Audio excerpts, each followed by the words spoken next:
আজকে 56 বছর হচ্ছে বাংলাদেশ স্বাধীন হয়েছে, আমরা উপজেলা হাসপাতালে আমরা কিডনি ডায়ালিসিস করার মেশিন আমরা স্থাপিত করতে পারি নাই। উপজেলায় লেভেলে যে হাসপাতালগুলো আমাদের আছে, এই হাসপাতালগুলোর একটি কাহিনী আছে, আমি আপনাদেরকে বলি। এই যে উপজেলায় যে 51 বেডের হাসপাতাল আছে, আপনারা কি জানেন এই 51 বেড হাসপাতাল কবে হয়েছিল? এই 51 বেডের 50 বেড বা 51 বেডের হাসপাতাল 30 বেড হয়েছিল জিয়াউর রহমানের সময়। তারপরে বহু বছর জিয়াউর রহমান করে গেছে, তারপরে বহু বছর গ্যাপ ছিল। পরবর্তী যে 20 বেড এটি করেছে খালেদা জিয়া।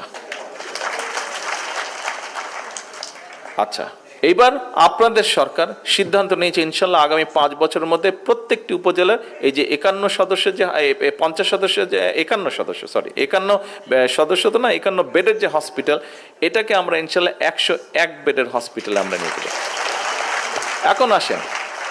এখন আসছেন একটা হতাশার কথা বলি। এই যে 51 বেডের যে হসপিটাল, একটা হসপিটালেও কি আপনারা জানেন যে ডায়ালিসিস করার মেশিন নেই? উপজেলা হাসপাতালে ডায়ালিসিস হয় না কি? একটা মানে ফ্রাস্ট্রেটিং কথা।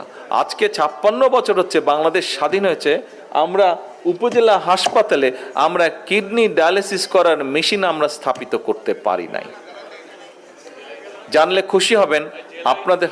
হ্যাঁ, না, জেলা পর্যায়ে নেই। আপনারা জানলে খুশি হবেন যে জেলা পর্যায়ে আগামী 3 থেকে 6 মাসের মধ্যে মোটামুটি ম্যাক্সিমাম জেলা পর্যায়ে আমরা মিনিমাম, যেখানে আপনার মেডিকেল কলেজ সেখানে আমরা 10 বেডের করছি, এবং যেখানে মেডিকেল কলেজ নেই, মেডিকেল কলেজ 50 বেডের, জেনারেল হাসপাতালে 10 বেডের, মেডিকেল কলেজে 50টা dialysis machine, 50 bed dialysis machine, এবং যেটা হাসপাতাল জেনারেল হাসপাতাল সেখানে 10 বেডের ডায়ালিসিস মেশিন। এবং আগামী 2 বছরের মধ্যে 2 থেকে 3 বছরের মধ্যে আমরা উপজেলায় নিয়ে যাব। এটা 2 থেকে 3 বছরের মোটামুটি সবগুলা উপজেলায় আমরা ইনশাল্লাহ 10 বেড করে, মিনিমাম 10 বেডের করে এই ডায়ালিসিস পেশেন্টরা যেটা ডায়ালিসিস সেখানেই করতে পারে সেই ব্যবস্থাটা আমরা করছি।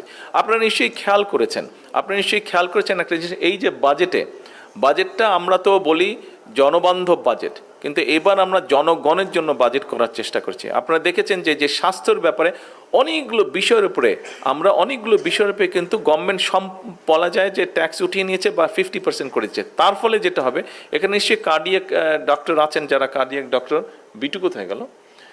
কার্ডিয়াক ডক্টর আছে, যেমন আমাদের একটা ডাক্তার আছে, জানেন, ছেলে আমার সাথে আছে, বিটু নাম, ও কার্ডিয়াক কার্ডিয়াকের স্পেশালিস্টও। আগে যেখানে 1,20,000-এর মতন কারো যদি স্টেন্টিং হতো, 1,20,000 30,000-এর মতন খরচ পড়তো।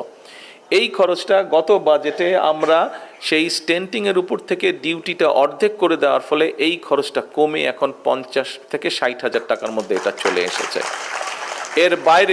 এর বাইরেও যে এই যে ডায়ালিসিসের কথা বললাম, ট্যাক্সটা রিডিউস করার ফলে প্রায় 800 থেকে 1,000 টাকার মতন কম খরচ হবে প্রত্যেকটা মানুষের। আগে যেখানে প্রায় 2,000 টাকার মতন লাগতো, সেটা এখন প্রায় 1,1200 টাকার মধ্যে চলে আসবে তাদের ডায়ালিসিস করার খরচটা। এর বাইরেও চোখের যে লেন্সটা ছিল, যেটা বহু মানুষের প্রয়োজন হয়, লেন্সটা মানে এটা ওই যে সুন্দর দেখানোর জন্য, নট দ্যাট লেন্স, চোখের